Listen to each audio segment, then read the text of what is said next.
Selamat malam saudara, Anda menyaksikan Indonesia Bicara malam hari ini bersama saya Maya Karim. Indonesia akan menyelenggarakan pemilihan kepala daerah Pilkada serentak pada 27 November 2024. Pilkada serentak ini merupakan pilkada nasional pertama dengan jumlah daerah terbanyak yang dilaksanakan, yakni di 545 daerah.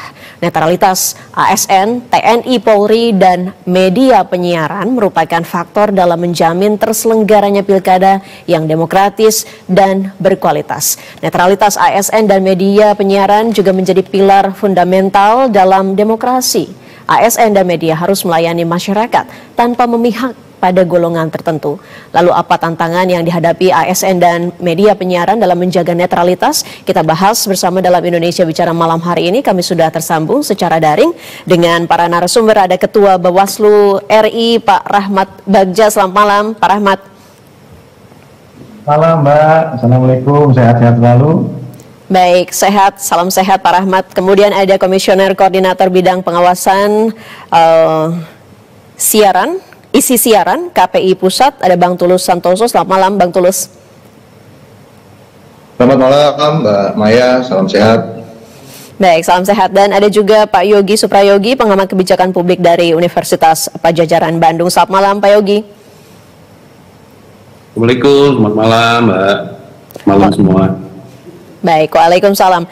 Kita juga menunggu sambungan bersama dengan manajer pemantau Seknas JPPR, Pak Aji Pangestu, yang saat ini juga sudah bergabung. Selamat malam, Pak Aji.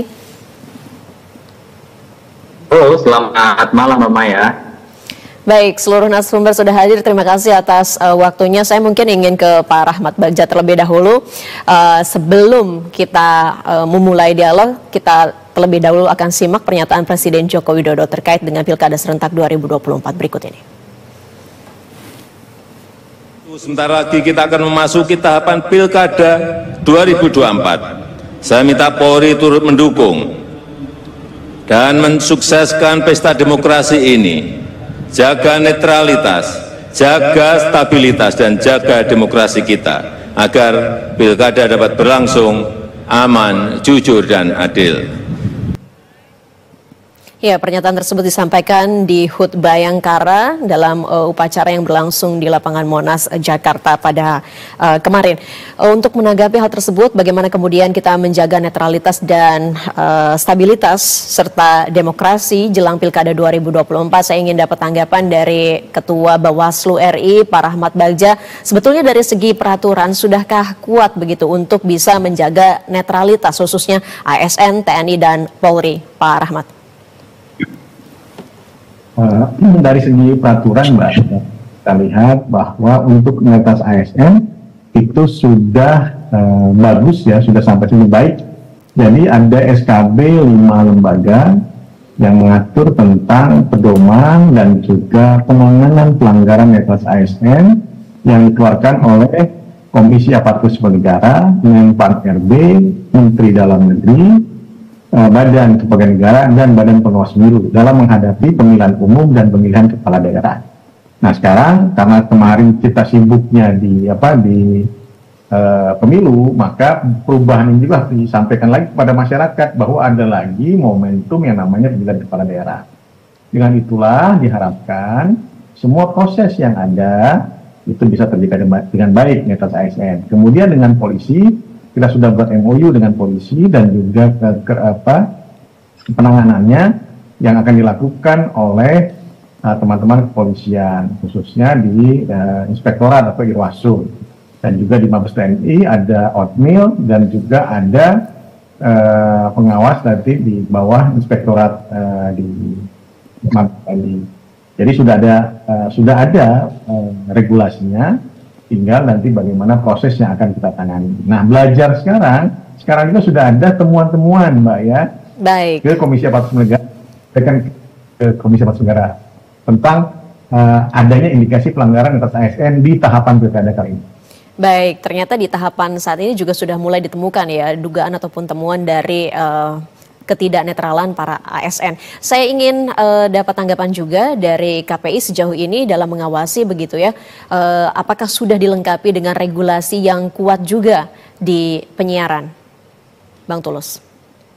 Ya, Mbak Maya, jadi kalau di KPI sebenarnya isu siaran pilkada ini hanya kebetulan aja karena ini ada pilkada serentak, tapi konteks pengawasan yang ada di lembaga penyiaran sudah kami lakukan tiap hari, tiap tahun sejak KPI berdiri. Bedanya jika ada pemilu, ada pilkada, berarti ada fokus tambahan lagi bahwa kami harus mengawasi siaran pilkada serentak pada tahun 2024 ini.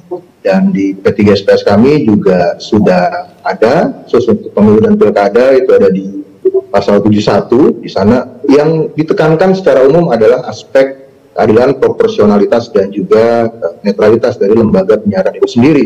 Dan kami juga sedang menyiapkan surat edaran untuk mengingatkan kembali kepada lembaga penyiaran ya, pada terakhir kami buat pada tahun 2020 agar tetap ada koridor-koridor peraturan undang-undang penyiaran dan juga mematuhi undang-undang terkait, khususnya terkait dengan pilkada. Seperti itu, Mbak Maya. Baik, tadi Bawaslu sudah mulai sosialisasi, kemudian juga KPI menyiapkan surat edaran yang nanti akan disampaikan ke media penyiaran. Saya ingin beralih ke Pak Yogi. Pak Yogi, terkait dengan tadi yang disampaikan oleh Pak Rahmat Bagja, ternyata di tahapan pilkada saat ini sudah ada muncul dugaan pelanggaran terkait dengan mungkin disiplin dan kode etik dari ASN. Apa sebetulnya faktor yang menjadi pendorong ASN atau kemudian media penyiaran tidak netral? Ya, terima kasih. Jadi kalau kita lihat kan pelanggaran-pelanggaran itu ada yang berat, ada yang ringan, ada yang sedang-sedang saja ya. Memang sudah ya ada yang sekarang kasat mata gitu ya. Dia lagi menjabat, kemudian mau maju dalam bakal calon kontestasi gitu ya. Nah ini memang ketika proses pencalonan ke depan itu mungkin instrumen kebijakannya sudah ada. Tapi kan instrumen sebelum nih, jadi bakal calonnya ini juga sekarang sudah mulai ada banyak yang menggunakan instrumen-instrumen media ya, baik itu media sosial, media online ataupun media di darat gitu seperti baliho dan sebagainya. Nah ini memang perlu ada aturan khusus terkait keterlibatan dan netralitasnya itu sejauh mana. Karena begini, ada beberapa hal yang sifatnya memang ASN itu harus terlibat, dalam tanda kutip misalnya begini. Ini dari sisi ilmu kebijakan gitu ya, kan kadang-kadang para calon ini kan visinya itu kadang-kadang tidak memahami konteks kewilayahannya. Nah, apakah boleh misalnya seorang ASN itu memberikan data-data teknokrasi misalnya untuk visi misinya para calon ini misalnya. Nah, ini ukuran-ukuran seperti itu yang sebetulnya masih belum diatur secara teknis gitu ya. Apakah ke depan mungkin perlu dalam menyusun visi misi ini jadi nggak terlalu jauh gitu. Apalagi kan kalau arahan Pak Presiden itu ke depan itu dengan serentak, kemudian perencanaannya juga sama, perencanaan pekerjaannya juga sama. Saya pikir ini harusnya ada sisi teknokrasi juga yang bisa diketahui atau dipahami oleh teman-teman bakal calon ini gitu. Dari segi regulasi dan peraturan perundang-undangan sudah jelas, namun tadi butuh ada tambahan aturan secara teknis yang mengatur lebih mendetail ya soal bagaimana kemudian netralitas ini bisa dijaga. Saya ingin kemudian ke Pak Aji masih dengan pertanyaan yang sama begitu, apa sebetulnya faktor pendorong bagi ASN kemudian media tidak netral dalam menghadapi pilkada serentak 2024? Baik, terima kasih. Mungkin memang banyak faktor soal ketidaknetralan antara ASN kemudian TNI Polri ya.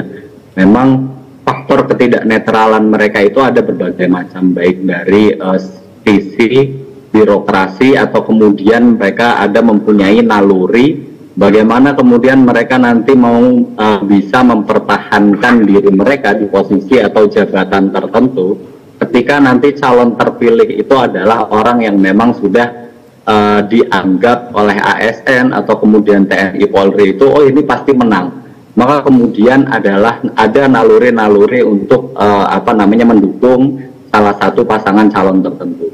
Misalkan pada pemilu 2024 ternyata banyak ASN yang kemudian dilaporkan ke Komisi Aparatur Sipil Negara, sekitar 417 laporan dugaan pelanggaran netralitas ASN Kemudian ditindaklanjuti sebanyak 197 ASN, diantaranya terbukti melanggar mendapatkan rekomendasi dari KASN dan kemudian dijatuhi sanksi. Dan rata-rata mereka pelanggaran netralitas ASN ini didominasi di media sosial, yakni sekitar 40% di media sosial mereka mempublikasikan calon-calon yang mereka dukung. Nah, hal-hal inilah kemudian yang perlu diperhatikan atau kemudian ada upaya-upaya yang perlu dilakukan baik dari KASN ataupun kemudian TNI Polri. Bagaimana mengupayakan hal-hal tersebut tidak terjadi juga pada Pilkada 2024. Entah ada edukasi, komunikasi, kemudian informasi, sosialisasi, dan tentunya ada beberapa sanksi penting yang kemudian diatur di dalam regulasi. Mungkin khususnya nanti di dalam PKPU ya, soal kampanye, soal keterlibatan ASN ataupun TNI Polri ketika mereka terlibat atau kemudian diduga mempunyai keberpihakan terhadap pasangan calon tertentu. Itu penting regulasi itu didorong agar kemudian PKPU turunan dari Undang-Undang nomor 10 tahun 2016 pasal 70 soal bagian mana saja yang tidak boleh terlibat dalam kampanye itu perlu diejawantahkan lebih mendalam dan sanksi-sanksinya pun perlu dipertegas agar kemudian memberikan efek jera bagi TNI ataupun Polri ataupun ASN ketika mereka memihak salah satu pasangan calon tertentu. Menarik yang tadi disampaikan, sudah ada ratusan laporan dugaan pelanggaran ketidaknetralan begitu ya di KASN. Saya tertarik apakah ini terjadi di daerah-daerah dengan petahana atau justru dengan tidak petahana pun sama rawannya. Kita akan bahas usai jeda berikut ini, tetap bersama kami pemirsa di Indonesia Bicara.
Ya, kembali kita bahas jaga netralitas dan stabilitas Pilkada 2024. Kami masih tersambung dengan para narasumber. Saya ingin kembali ke Mas Aji. Mas Aji, dari ratusan laporan yang masuk ke KASN tersebut, apakah dari pantauan JPPR ini merupakan pelanggaran begitu yang terjadi terkait dengan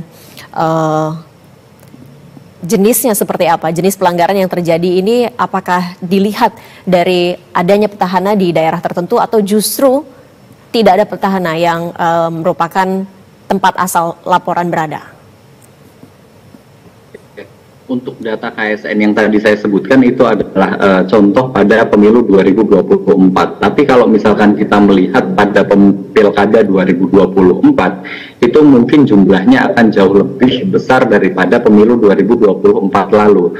Karena memang banyak PJ ataupun kemudian sekretaris daerah atau sekda yang kemudian mencalonkan diri sebagai calon kepala daerah. Tidak memungkiri hal tersebut kemudian mendorong ASN atau kemudian pegawai pemerintahan di wilayahnya masing-masing untuk mendukung sekda atau kemudian pasangan calon tertentu yang memang dulunya mempunyai hubungan antara atasan dan kemudian bawahan.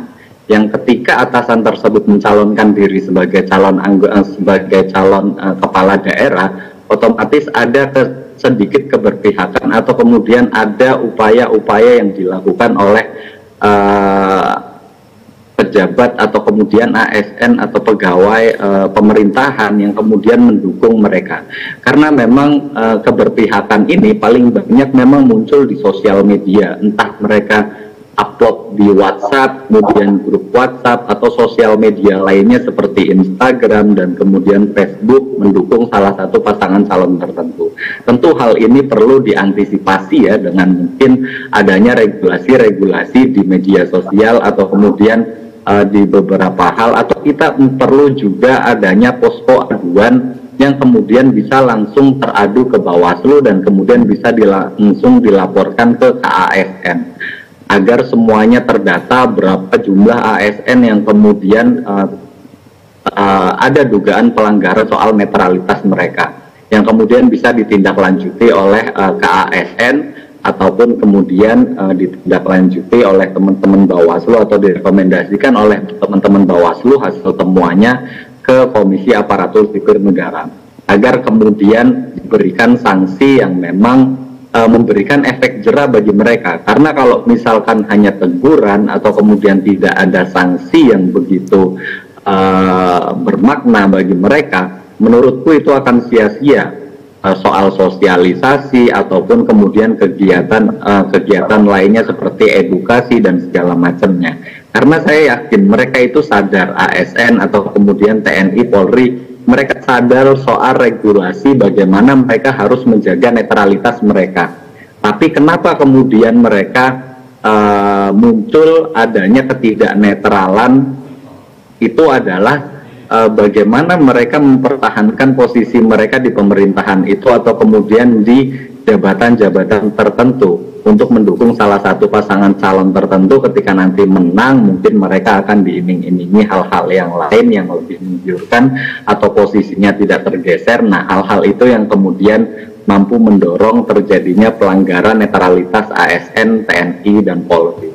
Baik, mestinya sudah paham regulasi tapi ternyata pelanggaran masih dilakukan begitu ya. Ini menjadi pertanyaan, apakah sanksinya kurang atau seperti apa? Saya ingin ke Pak Rahmat Bagja. Pak Rahmat Bagja, dari temuan sementara yang sudah masuk ke Bawaslu, apakah ini dalam satu garis begitu, satu jalur bersama dengan KASN atau seperti apa penanganan pelaporan pelanggaran dari ASN? Pertama, tentang menjaga netralitas ASN adalah termasuk tugas dan fungsi Bawaslu. Pada Undang-Undang 7 tahun 2017 telah dinyatakan demikian. Dan selama ini dalam setiap prosesnya, maka penanganan yang dilakukan oleh Bawaslu pasti kemudian akan dilanjutkan kepada Komisi Aparatur Sipil Negara. Bawaslu menerima laporan dan juga kemudian mengkaji laporan ataupun temuan yang ada dan meneruskannya kepada Komisi Aparatur Sipil Negara. Nah, mungkin ada perbedaan ya sekarang ini mengenai bagaimana tindak tanduk perilaku ASN dalam media sosial. Karena ini yang jadi barunya di sini. Dulu mungkin 2014 kita tidak kenal ini, sampai dengan 2017-18 mungkin masih mulai terjadi kemudian penanganan di media sosial. Dengan itulah maka kami meminta kepada seluruh aparatur negara ya, untuk melakukan sosialisasi terhadap SKB 5 lembaga ini, Mbak. Karena SKB 5 lembaga inilah yang kemudian menjadi patokan. Jadi kalau kita lihat yang paling banyak pelanggaran itu di media sosial. Nah, kenapa dengan ini? Karena teman-teman ASN kadang-kadang tidak sadar bahwa keberpihakan terhadap calon, ya, terhadap pasangan calon ataupun peserta pemilu tertentu itu dilakukan di dalam media sosial adalah bentuk keterbukaan yang bersangkutan kepada publik. Ini yang tidak boleh. Boleh nggak ASN berpihak? Boleh pada saat nanti di bilik suara. Nah, tapi dia tidak boleh menunjukkan keberpihakannya. Nah, itu yang paling penting, dia menjaga netralitas itu dengan tidak menunjukkan keberpihakannya. Dan yang paling penting adalah memperlakukan sama dalam penyediaan fasilitas publik atau pelayanan publik kepada masyarakat tanpa melihat bahwa yang bersangkutan dari partai tertentu atau peserta pilkada tertentu. Nah, itu yang kemudian harus dijaga netralitasnya. Nah, karena ada kemajuan teknologi pada saat ini, maka mau tidak mau ini harus disosialisasikan.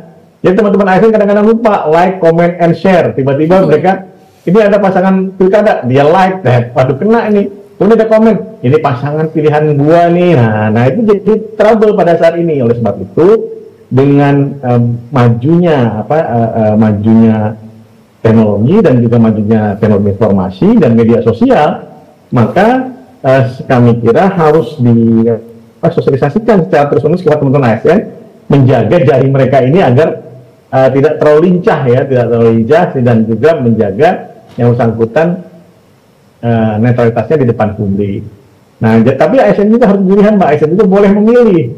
Ketika boleh memilih, dia boleh mendapatkan informasi terhadap peserta pilkada tertentu, peserta pilkada.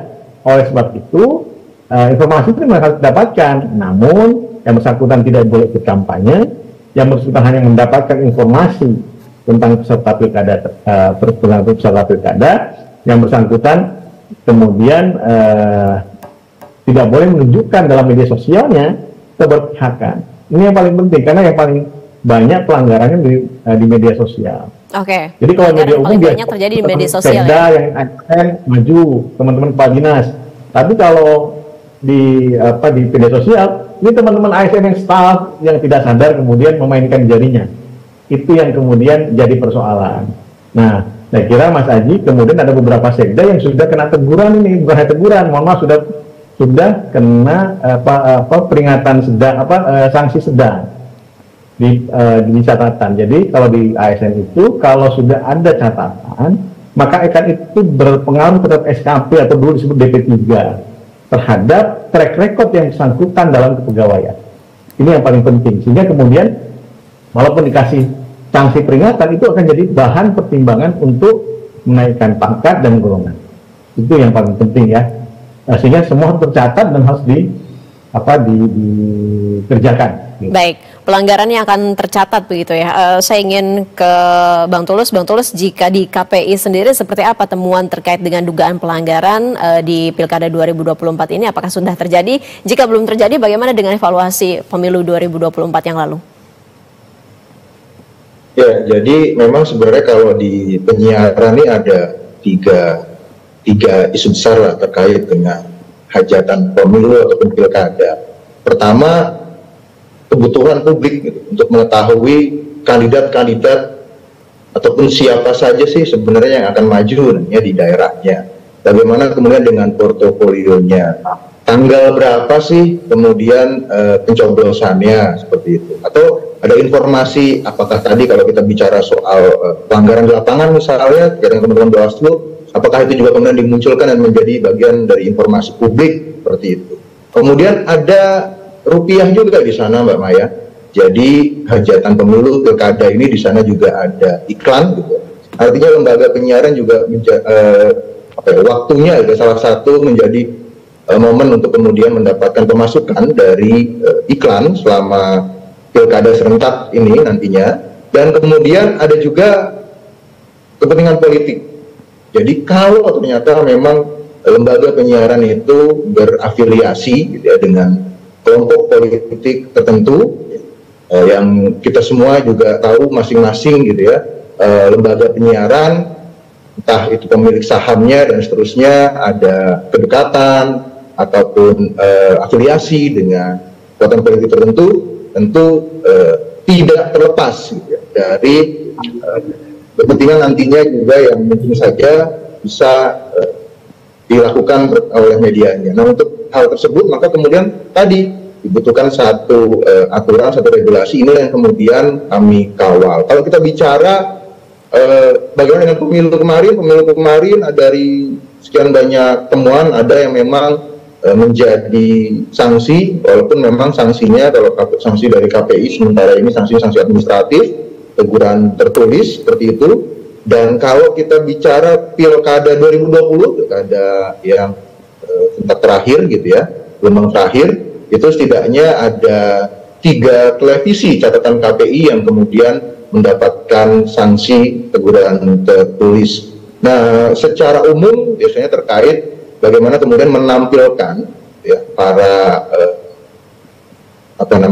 calon kandidat yang kemudian tampil di televisi, misalnya juga ketika sedang masa tenang seperti itu. Nah, kemudian juga ketika mengisi acara tapi tidak ketika masa kampanye ataupun sosialisasi.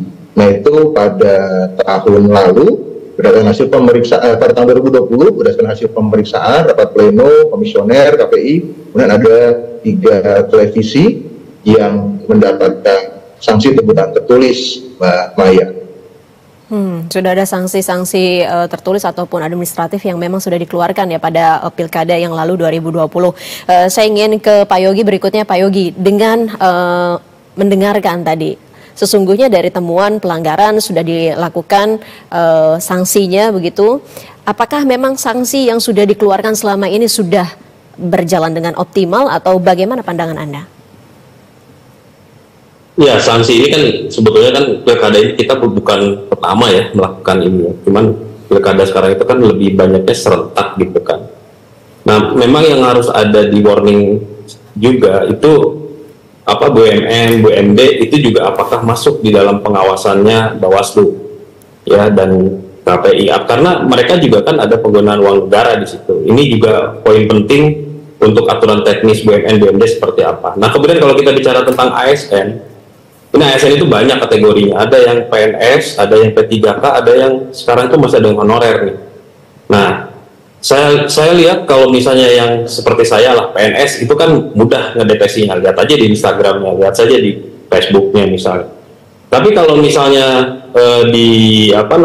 untuk pegawai-pegawai yang yang honorer misalnya, nah, apakah juga ini menjadi objek dari pengawasan oleh teman-teman Bawaslu gitu ya. Karena kalau kita lihat sebetulnya saya yakin Bawaslu juga sudah memikirkan matang tadi yang kategori-kategori ini seperti apa. Tapi yang poin penting sebetulnya ini dalam masa bakal calon nih ya, ini kan belum calon sah nih rata-rata. Mereka kan sekarang sedang berebut rekomendasi partai ya.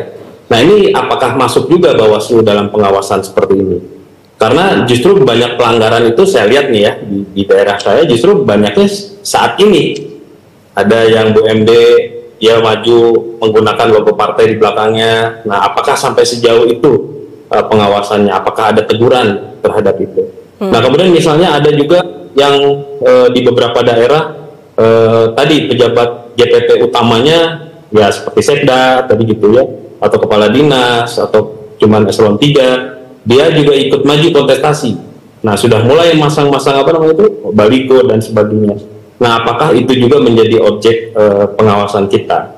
Nah, jadi sekali lagi kalau kita bicara tentang ASN itu banyak kategorinya, dan saya yakin teman-teman Bawaslu juga bukan pertama kali mengawasi hal seperti ini.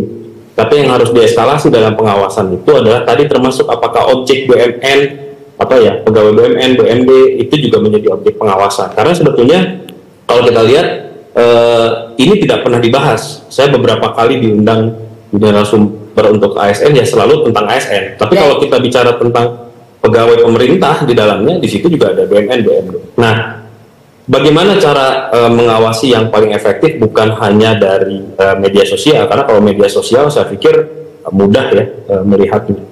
Tapi kondisi di realitas di darat lah misalnya ya, seperti baligo, spanduk itu juga perlu dilihat. Bahkan kalau menurut saya keterlibatan ASN itu juga misalnya dilihat sampai sejauh mana menjadi tim pendukung misalnya, dan tim pendukung ini sejauh mana misalnya ada yang kadang-kadang dia jadi narasumber kemudian mencari tentang visi misinya satu calon kepala daerah, sejauh mana dia boleh memberikan informasi profesionalnya gitu ya. Nah, misalnya saya diminta sekarang jadi di PNS itu sekarang ada permintaan bagaimana sih menyusun visi misi yang bagus misalnya. Nah, ini yang perlu disosialisasikan sejauh mana keterlibatan PNS-nya itu.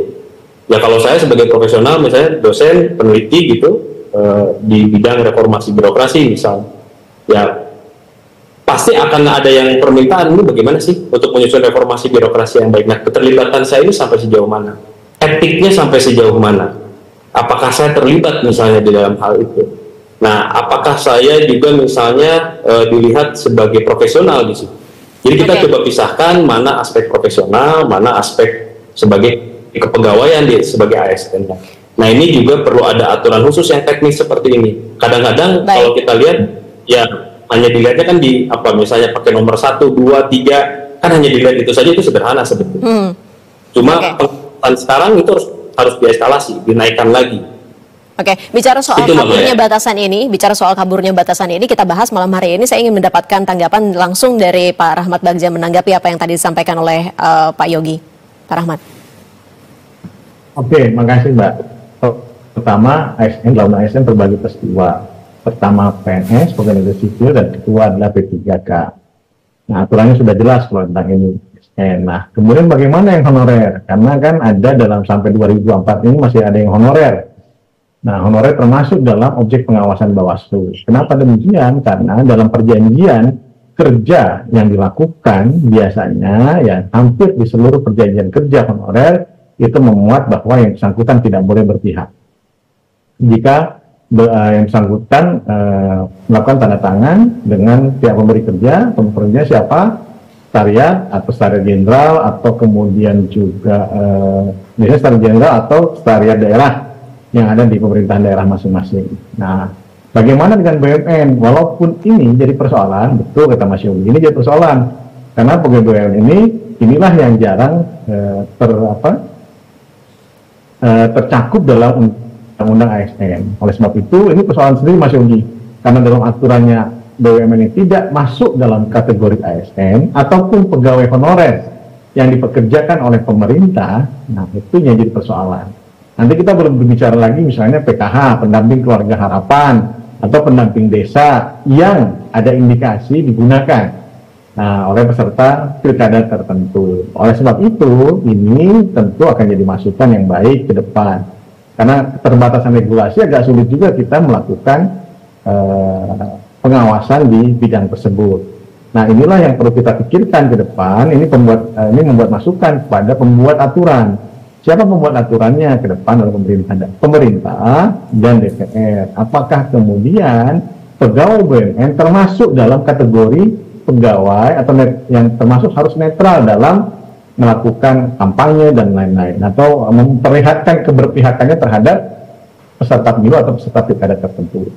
Kemudian kedua, bagaimana sekarang ASN yang sudah mendaftar, ini sudah masuk tadi sudah saya terangkan di awal, sudah ada, ini maksudnya tadi.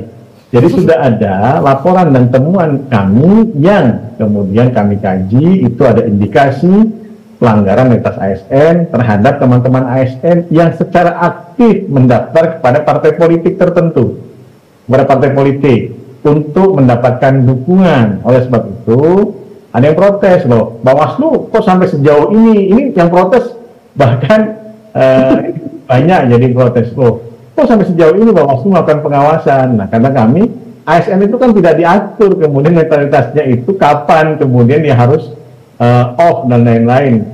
Oleh sebab itu kami kaji dan kami teruskan kepada Komisi Aparatur Sipil Negara, sehingga kemudian itu mengingatkan keterbatasan ASN. Bukan hanya ASN, ada teman-teman polisian, ada teman-teman TNI yang kemungkinan akan maju dalam pilkada ini. Kami ingatkan agar yang bersangkutan mempersiapkan pensiunnya, mempersiapkan juga, dan tidak boleh menampilkan keberpihakan di depan publik.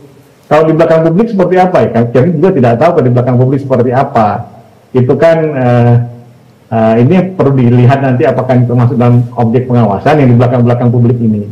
Tentu kalau di depan publik atraktif sekali dia mencari dukungan kepada partai politik, tentu akan jadi masalah karena dia tidak boleh memperlihatkan itu dalam ada juga dalam sumpah ASN kan disebutkan. Jadi kami kira teman-teman ASN yang ingin maju sebagai kepala daerah, kami minta untuk kemudian mempercepat proses pensiunnya. Karena walaupun manapun akan terikat dengan aturan tentang SKB 5 lembaga ini. Oleh sebab itu, ada yang banyak yang protes kan, kami kan sudah mau pensiun, iya tolong dipercepat pensiunnya, karena setelah pensiunlah kemudian Bapak Ibu ASN itu silahkan tidak terikat dengan aturan kepegawaian yang ada dalam hal ini. Ini kita mengingatkan kepada teman-teman yang protes ini, kami kok diawasi karena kami sedang mau pensiun. Iya, pertanyaannya, Bapak Ibu sumpah ASN setelah sampai pensiun apa sebelum pensiun terikat sumpah? Kalau sebelum pensiun terikat sumpah, ya tidak boleh menunjukkan keberpihakannya. Oleh sebab itu, kami harap, kami minta kepada teman-teman ASN, baik ASN, polisi, teman-teman kepolisian, dan teman-teman tentara nasional yang ingin kemudian maju, persiapkan mempercepat pensiun dininya, atau sebelum pensiun, ya kan MPP sudah dimulai, kalau sudah dimulai silahkan untuk dipercepat. Dan kami mohon juga kepada lembaga atau instansi yang kemudian dimohonkan untuk mempercepat pensiun dini agar dipercepat teman-teman ini, karena nanti jadi masalah kalau tidak dipercepat. Demikian, Mbak. Baik, harusnya pensiun diajukan lebih cepat begitu ya. Bagaimana kasusnya jika tadi meminta tanggapan ataupun pandangan secara profesional begitu, misalnya terhadap dosen dan sebagainya. Dijawab nanti usai jeda, kita akan jeda terlebih dahulu. Tetap bersama kami pemirsa.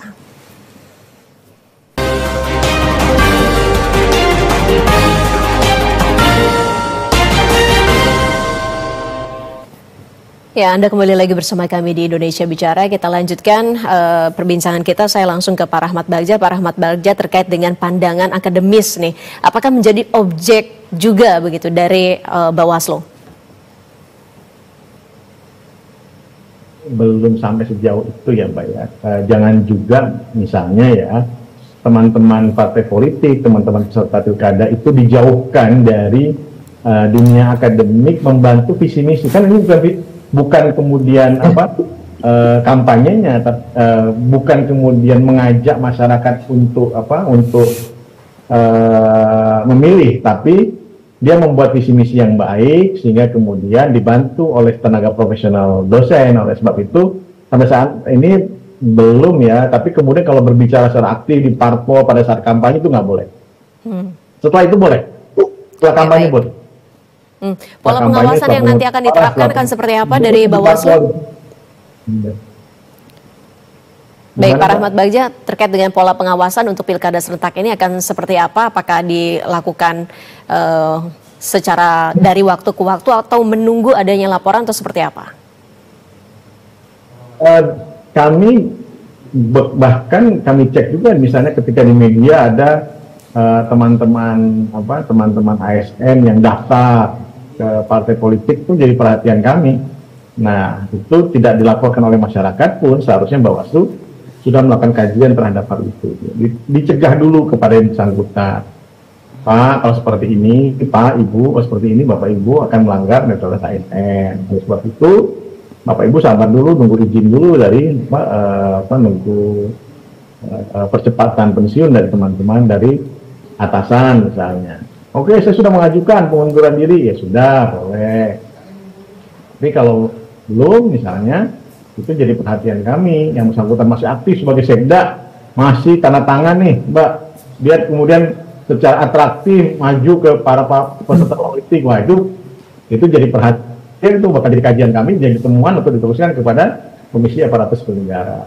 Karena baik. Yang biasanya eselon 1, eselon 2 yang biasanya masih menjabat dan punya kewenangan besar. Ini yang kita takutkan, kewenangannya, konflik kepentingan yang mempengaruhi kinerja pemerintah terhadap pelayanan masyarakat. Itu yang paling kita takutkan terjadi jika ada pelanggaran netralitas ASN. Baik, bicara soal kewenangan, saya ingin ke Mas Aji. Mas Aji, bagaimana kemudian untuk mencegah politisasi ASN begitu, apalagi politisasi dana publik, dalam hal ini anggaran yang mungkin dilakukan oleh mereka bakal calon yang saat ini aktif sebagai ASN dan menjabat di pemerintahan daerah? Baik, tentu mungkin harus ada pengawasan yang lebih detail ya soal bagaimana penggunaan dana kampanye. Apakah penggunaan dana kampanye ini berasal dari sumber seperti misalkan BUMD atau kemudian anggaran atau program pemerintahan itu sendiri, karena memang mungkin mereka sejauh ini masih mempunyai power terhadap pemerintahannya di masing-masing daerah ya, yang akhirnya kemudian ada beberapa alokasi kegiatan atau kemudian alokasi program-program kerja yang kemudian diselipkan dalam bentuk kampanye untuk memperoleh dukungan suara dari masyarakat. Ini yang perlu menjadi ditekankan soal netralitas ASN ataupun kemudian pejabat publik. jangan sampai kemudian terjadi belajar dari pemilu 2024 lalu lah mungkin. Jangan sampai ada kemudian hal-hal seperti itu juga terjadi pada pilkada 2024. Tentu harus ada pencegahan atau kemudian proses-proses seperti misalkan bagaimana skema Bawaslu dalam mengawasi hal-hal tersebut. Apakah pengawasan dari model pendanaan kampanye yang dilakukan atau kemudian sumber dana yang berasal dari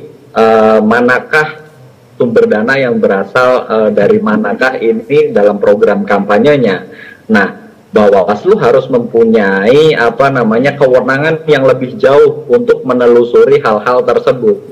Seperti misalkan, Bawaslu bisa menginvestigasi dana kampanye ini sumbernya dari mana, atau kemudian kegiatan-kegiatan ini harus melekat diawasi. Apakah kegiatan ini adalah salah satu program dari kementerian atau kemudian dari badan usaha milik daerah tertentu, atau kemudian program daerah tertentu yang kemudian digunakan untuk mendongkrak suara salah satu pasangan calon tertentu. Nah, ini pengawasan atau kemudian pencegahan yang perlu dilakukan oleh teman-teman Bawaslu. Memang ini PR yang berat, tapi dari model nanti pendanaan kampanye pada pilkada inilah yang kemudian bisa dilakukan. Tapi permasalahannya ada lagi, seperti misalkan pada pemilu 2020. Baik, nampaknya sambungannya terputus. Dana kampanye pada pemilu 2024 itu kita sangat sulit mengakses. Mungkin Bawaslu juga sulit mengakses ya. Seperti misalkan ini data pribadinya, atau kemudian sumber dana dari mana, kemudian orangnya itu siapa, apakah memang orang itu misalkan menyumbang sebesar 2 miliar, apakah secara personal orang itu mampu atau tidak. Nah, data-data by name, by address seperti itulah yang kemudian tidak bisa didapatkan oleh teman-teman masyarakat sipil maupun Bawaslu untuk melakukan proses pencegahan dalam hal penyalahgunaan kekuasaan di setiap daerah ya, khususnya baik itu BUMD ataupun kemudian pemerintahan daerah. Itu yang menjadi PR besar kita nanti menjelang pilkada 2024 nanti. Oke, Bawaslu mestinya punya kewenangan yang lebih kuat ya untuk mengawasi sumber dana-dana kampanye. Agak tersenyum nih Pak Rahmat Bagja. Boleh dijawab dulu sebelum saya ke yang lain. Oke, Pak. Untuk dana kampanye sebenarnya hanya dua, Mas, yang dalam undang-undang diberikan dalam pemilu ya. Pertama adalah masalah waktu, ketika terlambat baru kemudian kita bisa bergerak. Kemudian kedua adalah sumbangan yang di luar dari BUMN dan kawan-kawan. Kalau atas sumbangan luar negeri misalnya itu boleh kemudian Bawaslu ikut bergerak. Sebenarnya si KDK kemarin ya bisa diakses oleh masyarakat umum juga. Cuman memang harus lebih didetailkan kan. Memang beberapa yang tidak bisa diakses, tapi hampir semua masih bisa diakses. Dan kemudian masalahnya kalau misalnya kampanyenya butuh dana dan kita dianggarkan 1 M, tapi perkiraan kita ini 2 M. Apakah kemudian itu termasuk kewenangan Bawaslu? Tidak, sayangnya. Sayangnya tidak. Oleh sebab itu, karena keterbatasan regulasi pun jadi kita agak susah bergerak. Sehingga juga auditnya, nah masalah audit, ketika ditanya audit, teman-teman kantor audit mengatakan ini sudah by rule, sudah dilakukan. Tapi dia tidak menjelaskan ini bermasalah atau tidak. Nanti hanya masalahnya ini tidak kemudian juga KPU, seharusnya KPU nanti yang bergerak ini. Kita hanya memberikan masukan kepada KPU. Ada kasus tuh, satu kasus kalau nggak salah. Saya nggak bisa disebutkan di sini, kasus tentang dana kampanye. Di salah satu kabupaten. Jadi itu yang kemudian susah bergerak karena keterbatasan hanya dua permasalahan. Pertama, sumbangan dana kampanye yang di luar apa yang disyaratkan, misalnya kelebihan dari 2,5 M jadi 3 M, kalau pribadi atau berapa, nah itu kemudian bisa ditindaklanjuti. Tapi kalau misalnya sama, dan ini tidak pantas nih, misalnya Mas Aji nyumbang ke partai tertentu 200 juta, padahal gajinya cuma 5 juta sebulan, kan nggak mungkin, impossible. Nah itu nggak bisa kita lakukan. Nah, keterbatasan regulasi demikian. Dan satu lagi hanya masalah waktu, kalau terlambat baru bisa kemudian ditindak, dicoret dari calon misalnya. Itu yang kemudian bisa dilakukan oleh Badan Pengawas Pemilu. Oke, saya beralih ke KPI, saya ke Bang Tulus. Bang Tulus, terkait juga tadi masih dalam hal pola pengawasan. Ini akan berlangsung di ratusan daerah, begitu kemudian kita tahu lembaga penyiaran juga sangat banyak. Bagaimana kemudian KPI melakukan penguatan dalam hal pengawasannya nanti? Ya, untungnya kami nggak sendiri Mbak Maya. Kalau isunya adalah isu pemilu, maka Pak Ketua, Pak Bagja ini juga ikut bersama-sama. Kita semua ada Bawaslu, ada KPU, dan juga ada Dewan Pers. Dan kami juga punya KPID ya, di tiap-tiap provinsi.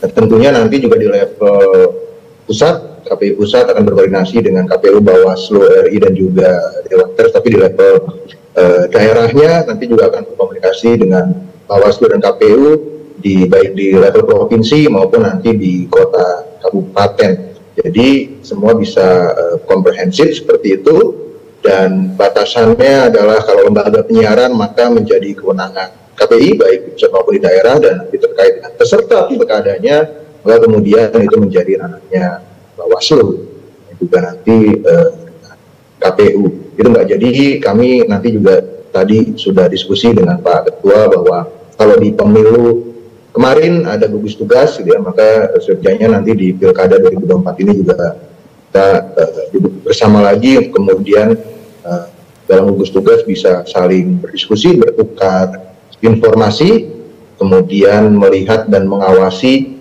supaya Pilkada serentak ini benar-benar tentunya mampu melahirkan para pemimpin yang ada di daerah yang sesuai dengan aspirasi dari masyarakat, Mbak Maya. Baik, jadi artinya KPI tidak bisa jalan sendirian, begitu juga dengan Bawaslu tidak bisa jalan sendirian, lalu harus membuka saluran aduan, dan ini banyak dilakukan begitu ya, ada sejumlah badan atau lembaga lain begitu. Saya ingin berikutnya ke Pak Yogi, dengan banyaknya saluran aduan yang bisa dijangkau oleh masyarakat, ini akan justru memudahkan masyarakat untuk melakukan pelaporan ketika ada dugaan pelanggaran, atau justru malah sebaliknya akan menyulitkan, Pak Yogi? Iya, jadi memang justru masyarakat itu kan akan cukup sulit ya. Kalau misalnya saya harus lapornya ke Bawaslu atau KPI atau seperti apa gitu ya. Tapi ada beberapa hal sebetulnya kan bentuk dari Bawaslu dan KPI itu biasanya dalam bentuk rekomendasi diberikan ke KSN. Nah, KSN itu sebetulnya tidak bisa menindak langsung karena mereka juga harus merekomendasikan ke BKN nanti. Apalagi ini Pak Bagja, Mas Tulus ya, kalau kita lihat KSN ini kan sebetulnya di Undang-Undang Aparatur Sipil Negara itu sudah tidak boleh ada karena sekarang sudah digabungkan di Kementerian Pan-RB. Nah, tindak lanjutnya gimana nih? KSN itu kalau nggak salah per 1 Juni itu udah nggak ada. Nah, rekomendasinya diberikan ke KSN, KSN-nya aja sudah mau digabungkan dengan Kementerian Pan-RB. Apakah rekomendasi-rekomendasi tadi dari KPI kah, dari Bawaslu kah, dari mana gitu, apakah akan diolah KSN baru atau langsung ke Menpan? Nah, ini yang mungkin lintas kelembagaan juga penting ya Mbak Maya ya, karena jangan sampai akhirnya ya aduan tapi aduan ini tidak ditindaklanjuti. Ini kan kebiasaan di Indonesia itu gitu ya, adu tapi tindak lanjutnya nggak ada. Dan tindak lanjut ini sebetulnya tadi terkait dengan sanksi tegas terhadap ASN atau sanksi tegas terhadap pegawai BUMN atau BUMD dan sebagainya. Karena kalau tanpa ada sanksi tegas ya akan terus seperti ini gitu ya, kita main kucing-kucingan aja gitu ya. Baik. Nah, ini perlu ada sanksi tegas, dan sanksi tegas ini harus, menurut saya, harus melibatkan teman-teman BKN juga ya, Badan Kepegawaian Negara gitu. Itu mungkin Mbak Maya. Terakhir ke masing-masing narasumber, apa mungkin yang ingin digarisbawahi soal tema kita pada malam hari ini? Singkat-singkat saja, saya mulai dari Pak Yogi. Ya, netralitas dan stabilitas ASN itu memang perlu setiap periode itu dieskalasi ya pengawasannya. Tidak hanya sampai standar hanya pengawasan media sosial dan sebagainya, tapi perlu dieskalasi pengawasan ini sampai ke level yang etiknya seperti apa, perilakunya seperti apa. Itu saja kalau dari saya, Pak Maya. Mesti ada eskalasi begitu. Dari Mas Aji, Mas? Baik. Mungkin pertama dari soal regulasi ya, regulasi nanti yang akan dikeluarkan oleh KPU itu harus mewadahi bagaimana kemudian netralitas ASN atau kemudian penyalahgunaan wewenang kekuasaan dari masing-masing badan usaha milik daerah ataupun kemudian pemerintahan itu dapat dibatasi lebih jauh melalui peraturan turunan melalui PKPU-nya, agar kemudian juga Perbawaslu-nya bisa menyesuaikan agar tindakan atau kemudian pengawasan Bawaslu itu bisa lebih masif dan kemudian bisa lebih tegas dalam proses penanganan pelanggarannya. Mungkin itu saja. Mungkin yang menjadi PR berat adalah di TNI Polri-nya, ketika TNI Polri ada kecenderungan atau tembang pilih lah dalam melakukan hal-hal menjaga netralitas mereka. Kalau di ASN kan ada KASN, kalau di TNI Polri kan ini mungkin agak repot ya. Perlu ada upaya-upaya yang dilakukan agar kemudian netralitas TNI dan Polri itu juga mampu dijaga dalam Pilkada 2024 mendatang. Baik, salah satu yang mesti diperdalam adalah regulasi khususnya di PKPU nanti. Dari Bang Tulus, apa yang mungkin bisa digarisbawahi, Bang? Ya, untuk persiapan pilkada ini dalam konteks penyiaran, KPI baik di pusat maupun di daerah, penyiaran yang bersiaran melalui sistem stasiun jaringan maupun yang bersiaran dengan siaran lokal tentunya akan kami awasi agar tadi sebenarnya bukan pada bagaimana goalsnya, bukan netralitasnya gitu, tapi bagaimana kemudian netralitas ini menjadi antara untuk kemudian melahirkan satu kepemimpinan tadi, kepemimpinan yang memang dikehendaki oleh masyarakat, dan tentunya kami juga membutuhkan partisipasi bagi segenap masyarakat, para penonton, pendengar radio gitu ya, untuk kemudian melaporkan hal-hal yang memang dinilai tidak pas, melanggar aturan, khususnya aturan di bidang penyiaran, agar bisa kami sikapi seperti itu. Baik, pelaporannya nanti bisa kemana? Bang Tulus, boleh disampaikan? Ya, kalau untuk KPI bisa melalui WhatsApp, media sosial, karena saat ini eranya era media sosial, maka dengan mudah bisa langsung komen di Instagram KPI misalnya. Kami juga memiliki aplikasi namanya aplikasi Saran. Jadi dalam aplikasi tersebut nanti masyarakat yang sudah mengunduh aplikasi tersebut bisa langsung melaporkan apakah itu TV yang bersiaran melalui sistem stasiun jaringan ataukah memang TV yang bersiaran lokal. Oke, baik. Terakhir Pak Rahmat Bagja, apa yang bisa dititipkan soal netralitas ASN, TNI, Polri sekaligus juga lembaga penyiaran? Yang kami harapkan adalah teman-teman ASN itu perlu mengetahui bagaimana batasan mereka melakukan ekspresi keberpihakan di depan publik. Jadi ada batasannya, baca aturan, baca regulasi, dan kemudian ini kalau di media sosial harus disosialisasikan. Namun kalau untuk keberpihakan misalnya partai politik dan kawan-kawan, ini saya kira sudah terinternalisasi, tidak usah kita ajarkan kembali.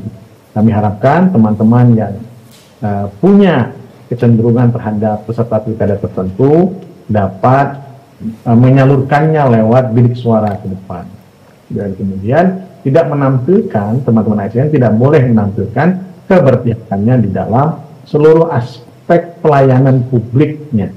Nah, dan itu untuk menjaga stabilitas pilkada agar pilkada kita berjalan dengan baik, dan juga kami harapkan nanti media penyiaran yang akan kemudian berpartisipasi silahkan melakukan saluran sosialisasi kampanye nanti ke depan kalau sudah masuk kampanye terhadap peserta pilkada dengan baik, dan saya kira semua proses itu harus terdeliver kepada masyarakat, tersampaikan kepada masyarakat sehingga masyarakat punya banyak pilihan, sehingga punya banyak informasi, sehingga mereka bisa memilih dengan baik siapa yang akan mereka percaya untuk menjadi kepala daerah ke depan. Saya kira dengan itulah semua kita bisa menjaga netralitas ASN dan stabilitas pilkada ke depan, baik melalui netralitas ASN maupun melalui penyiaran publik yang akan ramai nanti pada bulan September ke depan. Saya kira ini kita harapkan, Mbak. Baik, akan ramai nanti September mendatang. Terima kasih Pak Rahmat Bagja dan Pak Tulus Santoso, kemudian Mas Ajis serta Pak Yogi sudah bergabung di Indonesia Bicara. Terima kasih sekali lagi, selamat malam dan salam sehat semuanya. Selamat malam. Ya baik saudara, netralitas ASN dan media akan menghadapi tantangan dalam Pilkada 2024. Sistem pengawasan dan penegakan hukum pun perlu diperkuat. Terbatasnya kemampuan Bawaslu dan aparat penegak hukum mengharuskan masyarakat berpartisipasi dalam mengawasi agar proses politik dan demokrasi tak mudah dimanipulasi. Saya Maya Karim, selamat malam, sampai jumpa.